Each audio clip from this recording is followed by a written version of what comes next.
혹시 어린 시절의 놀이 중에서 이런 노래를 기억하십니까? 노래인데요. 제가 불렀을 때 혹시 반응하시는 분들이 계실지 모르겠습니다. 당신은 누구십니까? 좋습니다. 나는 누구 그러면 다른 사람이 받는 사람이 그 이름 아름답구나 하는 그런 놀이가 있습니다. 다 기억하시죠? 근데 이게 저희 어렸을 때는 어떤 식으로 이게 게임으로 진행이 됐냐면 자기를 소개할 때 앞에 형용사를 붙이는 겁니다. 그러니까 여러분들이 한번 불러주시겠어요? 당신은 누구십니까? 시작. 누구십니까? 나는 무적의 안영준. 그 이름 아름답구나. 이렇게 하면서 이렇게 쭉 진행이 되는 게임입니다. 근데 이게 언제 끝나냐면 이렇게 자기를 소개하면 끝나는 겁니다. 저는 해탈한 안영준. 목사가 해탈을 지금 논하고 있는 이런 상황을 보십니다. 말도 안 되는 자기소개가 일어나면 이 게임이 끝나는 것이 이 놀이의 방식이었습니다. 그러니까 자신을 어떻게 소개하고 그 사람 듣는 사람들이 그것에 동의하면 그 소개의 게임들이 계속 진행되어지는 것이 이 노래 그리고 이 놀이의 재미였죠. 이 노래의 재미를 알기 위해서는 자신을 잘 아는 것이 아주 중요했습니다. 그렇기 때문에 자신을 안다는 것이 승리의 비결이었다는 것이죠. 그런데요, 이 놀이가 단지 놀이에서만이 교훈을 주는 것이 아니라 어쩌면 우리들의 신앙생활에서도 한 가지 교훈을 줄 수 있겠다라고 저는 생각했습니다. 만약에 오늘 이 시간에 하나님께서 여러분들 앞에 나타나셔서 너는 누구냐라고 물어본다면, 아니면 노래로 당신은 누구십니까? 라고 물어본다면 여러분들은 여러분들 스스로를 하나님 앞에 무엇이라고 소개할 수 있겠습니까? 저는 누구입니다. 하나님, 저는 누구입니다 라고 정확하게 소개할 수 있냐는 말입니다. 오늘 이 시간 우리가 사사기를 통하여서 말씀하신 하나님의 음성을 듣고 여러분들이 누군가에 대해서 명확하게 정의할 수 있는 그런 귀하고 복된 시간 되었으면 좋겠습니다. 자, 오늘 우리는요 지금 사사기를 보고 있습니다. 아이러니하게도 우리 새벽마다 뭐 보고 있죠? 사사기입니다. 지난주에 사사기의 주인공이 누구였지 혹시 기억하십니까? 삼손이었습니다. 기억하시죠? 감사합니다. 그래서요 제가 삼손에 대한 내용을 장황하게 하지 않아도 되는 것이 또 은혜입니다. 그리고 우리 다 나온 우리 성경학교 정도 나왔으면 삼손하면 드릴라로 이렇게 연결되어지는 그런 이야기들을 많이 이렇게 우리가 들었습니다. 그리고 영화도 있죠. 그래서 이 삼손을 통해서도 우리가 한번 이 노래를 해보려고 하는데요. 만약에 우리가 삼손에게 당신은 누구십니까? 라고 물어본다면 삼손은 저는 신앙인입니다 라고 말할까요? 아니요, 저는 신앙인 것 같지만 신앙인이 아닙니다 라고 말할까요? 삼손은 무엇이라고 자신의 신앙인의 모습을 그렇게 소개할 수 있을까요? 우리는 다 알고 있죠. 하나님이 삼손을 어떻게 부르셨고 하나님이 삼손에게 요구하신 거룩이 무엇인지를 다 기억하고 있습니다. 그런데 우리가 이미 지난주에 삼손의 일생을 보았을 때 삼손은 신앙인의 모습보다는 비신앙인의 모습으로 살았고 비신앙인의 모습으로 죽었음을 우리는 기억합니다. 그렇다면 삼손이는 비신앙인입니까? 신앙인입니까? 헷갈리시죠? 저도 헷갈렸습니다. 그래서요 이 신앙과 비신앙의 중간에 서 있는 사람이라는 뜻으로 저는 삼손을 무엇이라고 말하고 싶냐면 경계인이라고 말하고 싶습니다. 그러니까 신앙과 비신앙의 경계에 서 있는 사람, 그러니까 따뜻함과 차가운 그 경계에 서 있는 사람, 이 경계인이라는 그런 시각으로 오늘 삼손을 좀 바라보려고 합니다. 그런데요 이 경계를 따라서 어느 쪽에 치우치냐에 따라서 그 사람의 정체성이 정해진다는 겁니다. 그렇다면 삼손은 어떠한 사람이었을까요? 어떠한 환경 가운데서 경계인의 삶을 살아가고 있었을까요? 삼손은요 신앙인과 비신앙인의 경계선에서 삶을 시작합니다. 삼손이 태어나기 전부터 삼손의 삶이 어떻게 진행될 것인가를 암시하듯이 사사기의 저자는 삼손이 태어나는 지역을 정확하게 기록하고 있습니다. 그렇기 때문에 삼손은 어떠한 삶을 살아갈 수밖에 없었냐?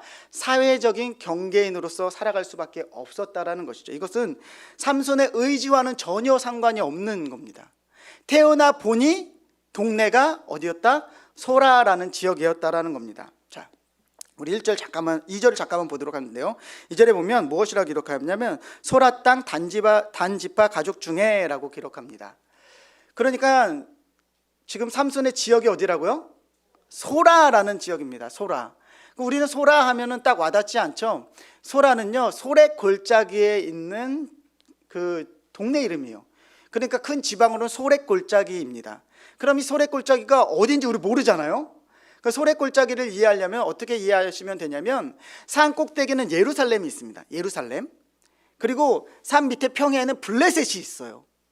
그리고 이 블레셋과 소라 중간에 지금 소래 골짜기가 있는 겁니다. 우리나라로 치면 북한과 남한 중간에 비무장지대가 있듯이 지금 이 소래 골짜기는 예루살렘과 블레셋 사이에 있는 지역이라는 겁니다.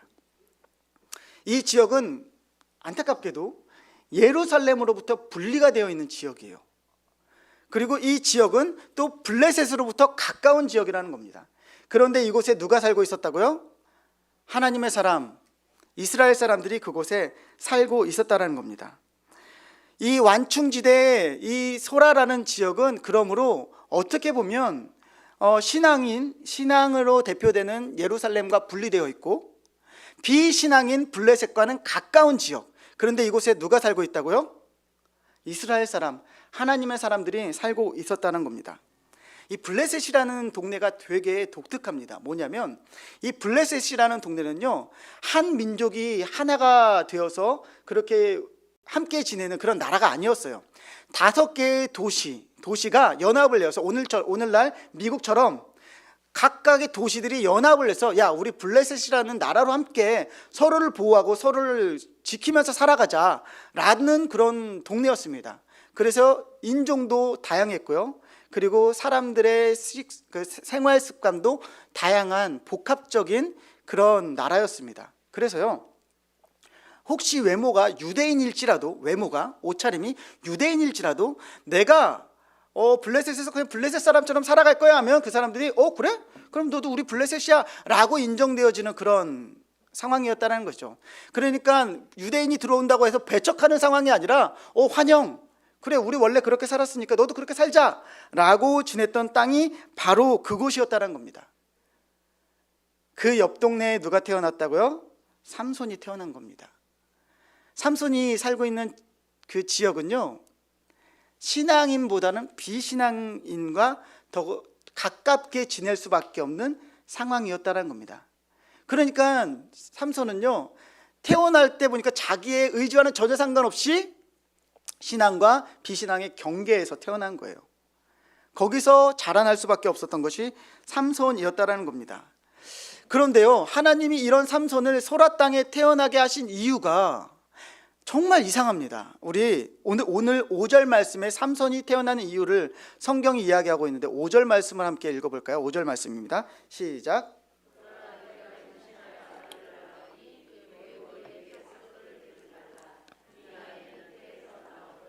하나님께 바쳐진 나시림이 됨이라. 그가 블레셋 사람 손에서 누구를 구원한다고요? 이스라엘을 어디서요? 블레셋 사람이면. 그러면 하나님이, 제가 만약에 하나님이라고 한다면, 물론 제가 하나님이 아닙니다. 요즘에 대한민국에 하나님이 너무 많아요. 하나님이라고 한다면 이 삼손을 어디에서 태어나게 하면 가장 안전하고 좋을까요? 예루살렘이죠. 신앙적으로 보호받고 그리고 가장 좋은 것을 입힐 수 있고 먹일 수 있는 예루살렘에서 태어나게 할 수 있는데요 지금 어디서 태어나게 하셨다고요?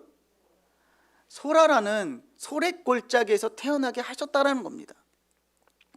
제가 부모인데요 저희 딸 첫째가 태어났을 때 얘를 신앙으로 보호하고 또한 면역력으로 보호하게 하기 위해서 먹이는 것도 유기농만 먹이고 입히는 것도 유기농만 입히고 그리고 우쭈쭈 하면서 보호하면서 안고 거의 뭐 땅에 발이 닿지 않을 정도로 안고 그렇게 보호하고 그렇게 지냈습니다. 왜요? 사랑하고 얘가 건강하게 컸으면 좋겠다라는 아빠의 마음이죠. 하나님이 삼손을 사랑하셨고 그를 구별하셨습니다. 그리고 그가 태어나기 전부터 나시린으로 너는 우쭈쭈 내 아들이야 라고 말씀하셨어요. 그러면 어디서 태어나게 하시는 것이 맞다고요? 예루살렘이죠. 근데 왜 하나님은 지금 세상에 물들 수 있는 가장 험난한 그 동네에 삼손을 태어나게 하셨냐라는 말입니다. 우리의 생각으로는 이해가 되지 않죠. 그런데요, 하나님은 실수하지 않으시는 분이라는 것을 믿으시기 바랍니다. 그곳이 삼손이 태어나게 가장 알맞은 자리였던 거죠. 하나님은 그곳에 삼손을 심으셨고 하나님의 사람으로 나시린으로 부르셨습니다. 삼손은 태어났어요. 근데 태어나고 보니까 신앙을 지키기에 너무 어려운 환경이죠. 너무 어려운 환경 가운데서 지금 살아가고 있는 겁니다. 얼마나 어려웠을까. 이 소라라는 땅은 그 블레셋과의 그 중간 지점이기도 했지만 삼손에게 요구되어지는 거룩함 그것을 지키기에도 어려운 땅이었다는 것입니다. 그렇게 경계인으로 태어난 삼손, 그곳 가운데서 삼손은 정말 하나님이 원하시는 그런 사람으로 삶을 이어갈 수 있었을까요? 여러분들은 어떻게 생각하십니까? 만약에 삼손이 오늘날 이 땅에서 태어났다고 한다면 오늘날 신앙인의 모습을 더 잘했을까요?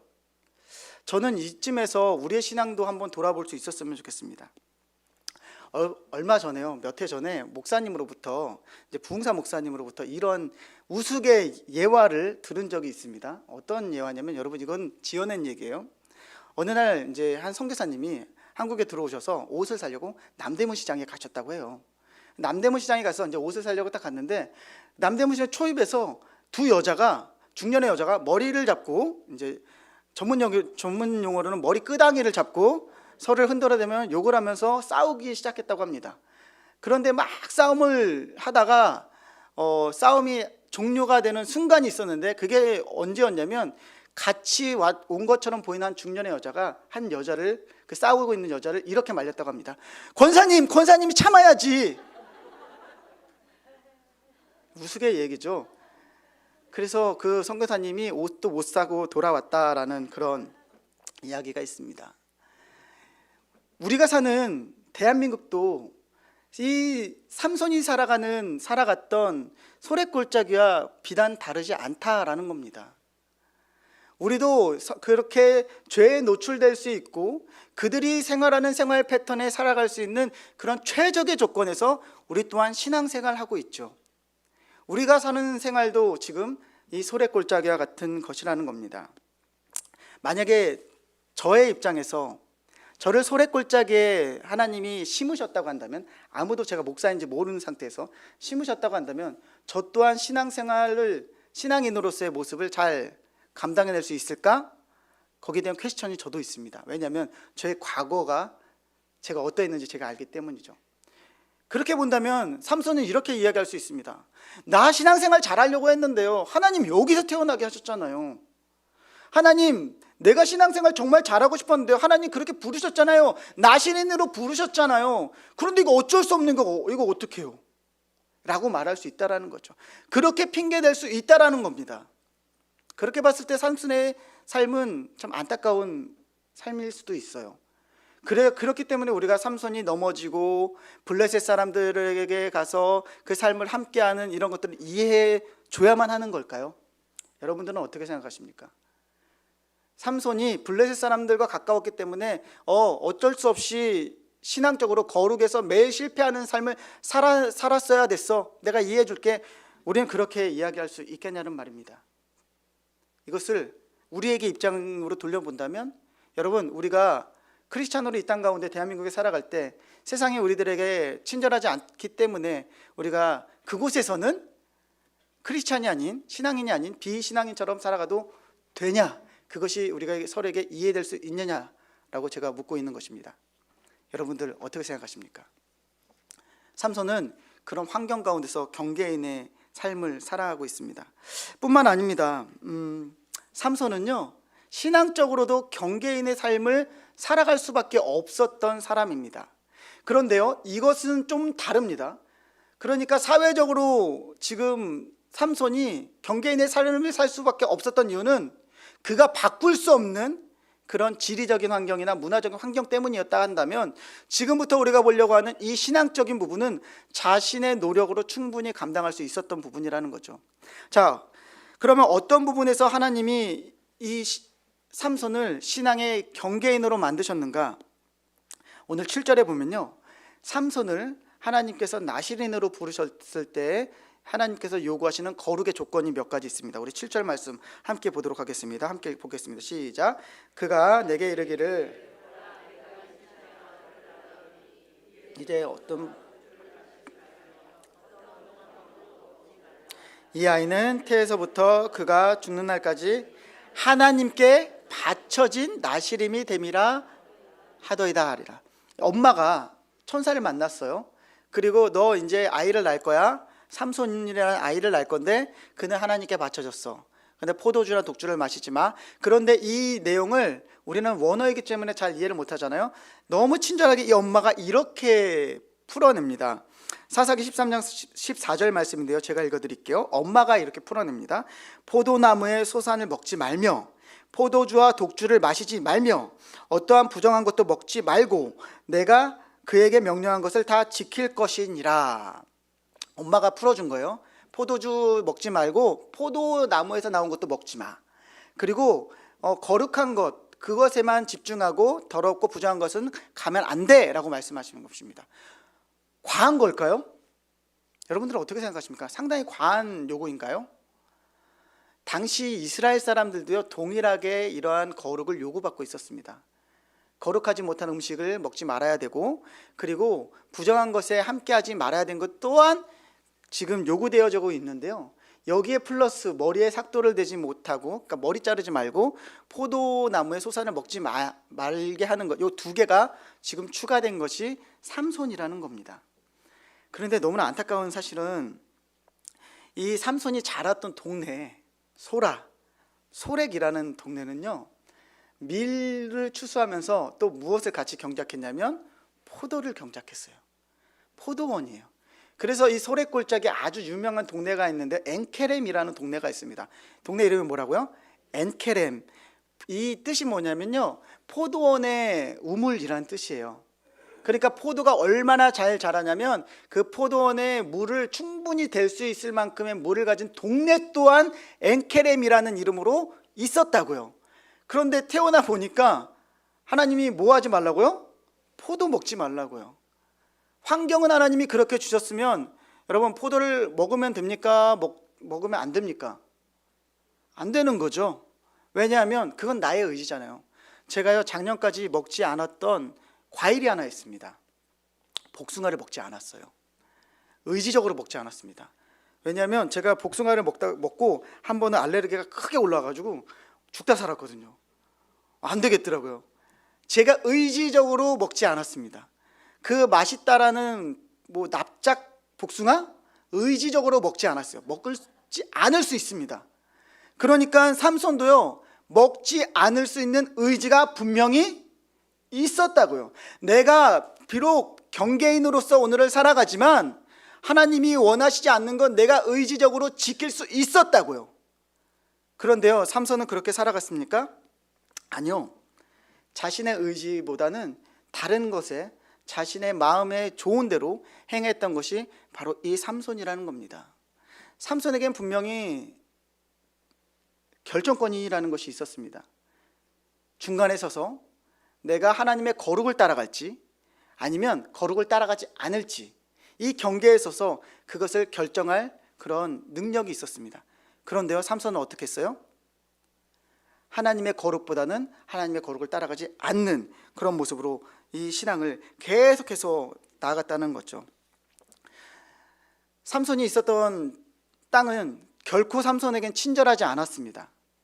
그럼에도 불구하고 하나님은 그 삼손을 무엇으로 부르셨다고요? 나시린. 오늘날 우리가 쓰는 단어로 바꿔보자면 성도로 부르신 겁니다. 하나님의 성도로 부르셨고 하나님의 성도로서 거룩함을 지키게 하셨습니다. 그러나 그 성도를 지키고 안 지키고는 지금 누구의 탓이었다고요? 누구의 의지였다고요? 삼손의 의지였다는 겁니다. 사랑하는 예배자 여러분, 오늘날 대한민국에 여러분들이 살아가실 때 하나님은 오늘도 여러분들의 삶의 순간순간에서 여러분들에게 거룩을 요구하고 계십니다. 그 거룩은 여러분이기 때문에만 요구하시는 것이 아니라 여기에 앉아있는 저와 모든 사람들, 또한 오늘 예수 그리스도를 주라고 고백하는 모든 사람들에게 동일하게 요구되어지는 바입니다. 목사이기 때문에 좀 더 이것이 예리하고 성도이기 때문에 좀 더 둔한 것이 아니라 이 하나님의 거룩의 요구는 저와 여러분들에게 동일하게 요구되어지고 있다는 겁니다. 환경이 나를 돕지 않는다고 해서 그것에 휘둘리는 그런 인생, 우리는 그 가운데 오늘 살아가고 있다는 겁니다. 여러분들은 어떠한 삶을 선택하시겠습니까?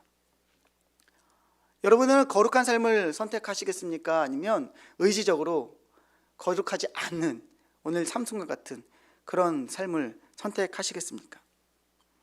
우리는 지금 그 경계에 서 있는 경계인입니다. 그런데요, 그렇다면 왜 하나님은요 이렇게 하나님의 성도로서 실패하고 계속 실패해서 마지막에 사사기에서 유일하게 평안이 기록되지 않는 사사인 삼손을 우리들에게 소개하고 있는 것일까요? 삼손도 실패했으니까 그가 살아갔던 그 문화적인 배경과 신앙의 연약함이 실패했으니까 내가 너희들 이해해 줄게, 이런 의미로 하나님이 우리들에게 이 삼손을 소개하고 있을까요? 여러분들, 이렇게 끝나면 얼마나 좋겠습니까? 삼손도 실패했으니 여러분도 실패하고 저도 실패하는 게 괜찮다. 그런데요, 삼손을 성경이 기록해 놓은 이유는 삼손과 대비되는 성공한 경계인이 있기 때문입니다. 바로 성공한 경계인, 바로 세례 요한입니다. 세례 요한의 고향이 혹시 어딘지 아십니까? 세례 요한의 고향이 바로 엔케렘입니다. 엔케렘 우리 어디서 들어봤죠? 방금 전에 그 삼손이 태어났던 소랫골짜기에서 포도원이 가장 큰, 그래서 우물이 가장 큰 동네 이름이 뭐라고 그랬다고요? 엔케렘. 거기서 지금 세례 요한이 태어난 겁니다. 그렇다면 하나님은요 이 세례 요한에게 무엇을 요구하셨을까요? 누가복음에 너무 잘 기록되어 있어요. 누가복음 1장 15절 말씀인데요, 함께 읽어보도록 하겠습니다. 1장 15절입니다. 시작.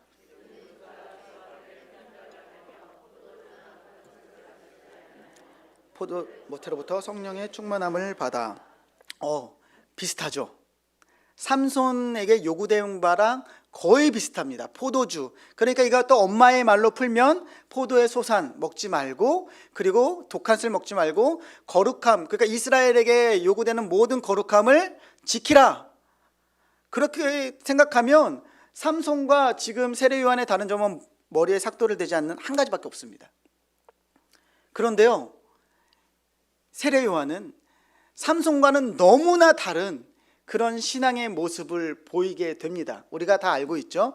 예수 그리스도의 오심을 준비한 사람이 바로 이 세례 요한입니다. 세례 요한은 구약과 신약의 경계인으로서의 역할도 잘 감당하였지만, 오늘 삼손을 보는 우리들에게 삼손에게 주어졌던 똑같은 상황, 그러니까 삼손은 블레셋에 가까웠고요, 단지 지금 세례 요한은 로마에 가까울 뿐입니다. 이 상황에서 어떻게 신앙인의 모습을 찾아가고 있는지를 우리들에게 보여주는 아주 좋은 인물입니다. 왜 이 두 인물이 그러면 결과적으로 다른 삶을 살았을까요? 바라보는 그 곳이 달랐기 때문입니다. 삼손이 바라보는 것과 세례 요한이 바라보는 것이 너무나 달랐어요. 그러면 삼손은 무엇을 바라보고 있었을까요? 사사기 14장 1절은 삼손이 바라보고 있는 것이 무엇이다 라고 우리들에게 말해주고 있습니다. 14장 1절 제가 읽어드리도록 하겠습니다. 삼손이 딥나에 내려가서 거기서 블레셋 사람의 딸 중에 한 여자를 보았다. 삼손은 여인의 아름다움을 봅니다. 그리고 계속해서 여인의 아름다움을 따라갑니다. 자신의 마음에 지금 합한 자신이 생각하기에 가장 가치가 있는 것이 여인이라고 생각한 거예요. 하나님의 거룩보다 여인이라고 생각한 겁니다. 그래서 여인을 보고 또 여인을 보고 마지막에 드릴라라는 여인을 보게 됩니다. 그러니까 삼손의 지금 바라봄의 대상은 누구였다고요? 여인입니다. 우리도 가끔 쇼핑을 하다 보면 저 물건이 보암직도 하고 가짐작도 하고 가지면 지혜롭게 만큼 훌륭한 물건들이 보이지 않습니까?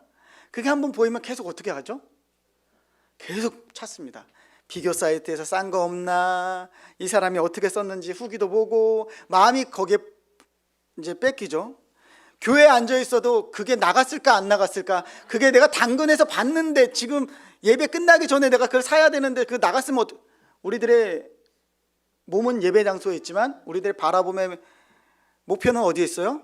그 물건에 있다라는 거죠. 바라보는 것이 우리들의 삶의 가치가 되는 것입니다. 지금 삼손은 경계인으로서 무엇을 바라보고 있느냐? 여인을 바라보고 있습니다. 저 여인이 내 여인이 되면 얼마나 좋을까, 행복할까. 이것을 따라갔던 것이 하나님이 부른 나실인 성도가 바라보고 있는 인생의 목표요, 목적이었다는 겁니다. 그렇다면 세례 요한, 같은 장소에서 태어나고 같은 환경에서 태어나고 같은 거룩의 요구 조건을 받았던 세례 요한은 무엇을 바라고 있을까요? 요한복음 1장 29절입니다. 함께 읽어볼까요? 시작. 보라, 세상지를 지고 가는 하나님의 어린 양이다. 지금 무엇을 보고 있습니까? 예수님을 보고 있어요.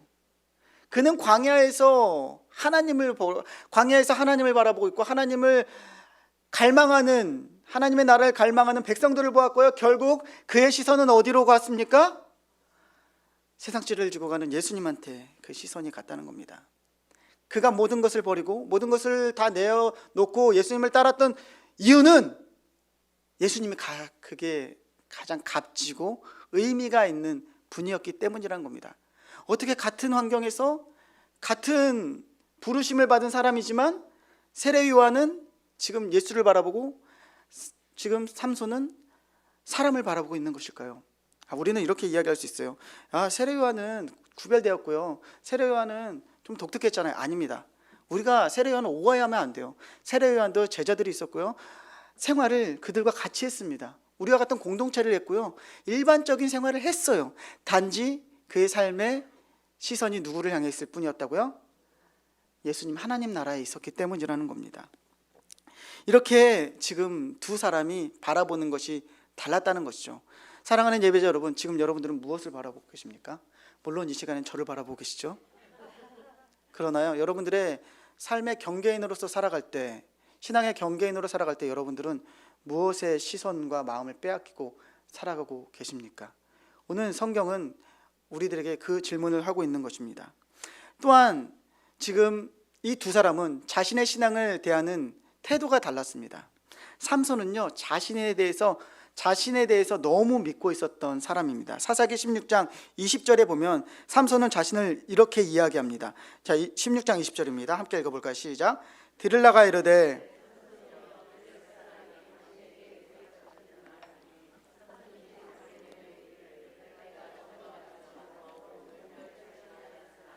여호와께서 이미 자기를 떠나신 줄 깨닫지 내가 전과 같이 힘을 낼 거야. 하나님의 영이 나에게 한번 임했잖아. 하나님의 영이 임했기 때문에 내가 전과 같이 할 수 있어. 자신의 믿음을, 신앙을 한 번도 의심하지 않았던 사람이 삼손입니다. 한 번의 경험으로 일생을 살아가려고 했고, 한 번의 경험으로 자신이 신앙인이라고 믿었던 사람이, 하나님의 능력이 자신에게 있다라고 믿었던 사람이 삼손이라는 거죠. 우리들의 신앙생활도 그렇지 않습니까? 부흥회 때 받았던 그 한 가지 은혜를 가지고 살아가고 있는 인생이 우리들의 인생이 아닙니까? 하나님이 나를 사랑하신다는 그 믿음 하나 가지고 오늘 내가 어떻게 살아가도 하나님 나 버리지 않을 거야 라는 그런 믿음으로 오늘을 살아가는 사람이 우리가 아닙니까? 여러분들 어떻게 생각하십니까? 그러면 세례 요한은 어땠을까요? 세례 요한은 자신의 신앙을 어떻게 바라보고 있었을까요? 누가복음 7장 19절은요, 그 자신의 신앙을 바라보는 태도를 이렇게 기록하고 있습니다. 누가복음 7장 19절입니다. 함께 읽겠습니다. 시작. 요한이 오시되가 당신이 오니까 우리가 다른 일을 예수 그리스도께 분명히 선언했습니다. 하나님의 어린 양이다. 그럼에도 불구하고 세례 요한은 끝날까지 자신의 믿음을 의심하였습니다. 내가 바르게 가는 것이 맞습니까? 내가 준비할 것이 없습니까? 당신이 맞습니까? 나에게 능력 하나도 없기 때문에 당신이 확실해야 되는데, 당신이 하나님의 나라의 도래가 확실해야 되는데 나에겐 능력이 없는데, 사람들이 나에게 몰려들고 나에게 세례를 받으려고 하더라도 나에겐 아무것도 없는데 당신이어야만 합니다. 당신이 이 땅의 희망이어야 합니다. 당신이 맞습니까? 제자들을 부르고 제자들 예수님한테 보내요. 자신의 마지막 순간까지 자신의 믿음을 의심했던 사람이 바로 세례 요한이었다는 겁니다. 세례 요한은요, 자신의 믿음 없음을, 능력 없음을 끝까지 의심했던 사람입니다. 사랑하는 예배자 여러분, 성도 여러분, 우리도 그럴 수 있는 용기가 있었으면 좋겠습니다. 내가 제대로 걷고 있는가? 내가 제대로 예수님을 따라가고 있는가? 내가 제대로 예수님을 믿고 오늘 그 예수님을 나의 구주로 정말로 내가 의지하면서 살아가고 있는가? 아니면 내가 다른 것을 찾아가고 있는가? 우리가 세례 요한의 이 믿음을 본받아야 할 줄 믿습니다. 오늘 두 경계인을 성경은 구약과 신약의 대비를 통해서 보여주고 있습니다. 구약의 경계인은 실패하였고 신약의 경계인은 성공하였습니다. 그럼 이 두 경계인이 남긴 것이 무엇일까요? 이것이 우리가 몸서리치게 기억해야 될 부분입니다. 삼손이 남긴 것은, 삼손은 그의 삶의 결과로 무엇을 남기느냐? 사울이라는 사람으로 역사되어지는 인본주의적인 나라의 도래를 이끌게 됩니다. 그러니까 그 이후로부터는 사람이 다스리는, 하나님이 왕이 되시는 나라가 아니라 사람이 왕이 되어서 사람의 생각과 사람의 결정과 사람의 기준을 따라가는 나라가 삼손 뒤에 바로 붙습니다. 그런 나라에서 삼손 이후에 다음 세대들이 자라나가는 겁니다. 하나님을 모르고 세상의 기준 삼아 살아가는 그런 사람들의 나라가 도래하게 됩니다. 그렇다면 세례 요한은요? 세례 요한이 죽고 난 후에, 그러니까 예수 그리스도께서 이 땅 가운데 오신 후에 예수님은 이렇게 말씀하시죠. 회개하라, 하나님의 나라가 가까이 왔느니라. 세례 요한의 믿음은 하나님의 나라의 도래를 이끌게 됩니다. 그리고 오늘날 저와 여러분들이 그 하나님의 나라에 지금 살고 있는 것입니다. 어떠한 신앙, 어떠한 기준에 따라 살아가느냐에 따라서 우리 자녀들이 살아갈 내일이 바뀐다는 겁니다. 사랑하는 성도 여러분, 오늘날 우리는 대한민국에 살아가는 경계인입니다. 신앙을 선택할 수도 있고, 아니요, 그냥 입 딱 닫고 신앙인임을 밝히지 않는다면 오늘날의 대한민국의 사람처럼 살아갈 수 있는 것이 오늘날의 우리가 살아가는 소래골짜기 대한민국입니다. 그러나 여러분, 하나님은 여러분들이 실패할지라도 삼손에게 그랬던 것처럼 여러분들 끝까지 성도라고 부르실 것입니다. 끝까지 기회를 주실 것입니다. 오늘 이후로 우리는 우리들의 신앙의 모습을 오롯이 반드시 해야 될 줄 믿습니다. 오늘 만약에 우리 설교 초반으로 돌아가서 하나님이 이 땅 가운데, 예수 그리스도가 이 땅 가운데 오셔서 당신은 누구십니까? 라고 물어본다면 나는 누구라라고 떳떳하게 말할 수 있는 우리가 되었으면 좋겠습니다. 그런 저와 여러분들 되시기를, 그런 용기를 내시기를 다시 한번 예수님의 이름으로 축복합니다.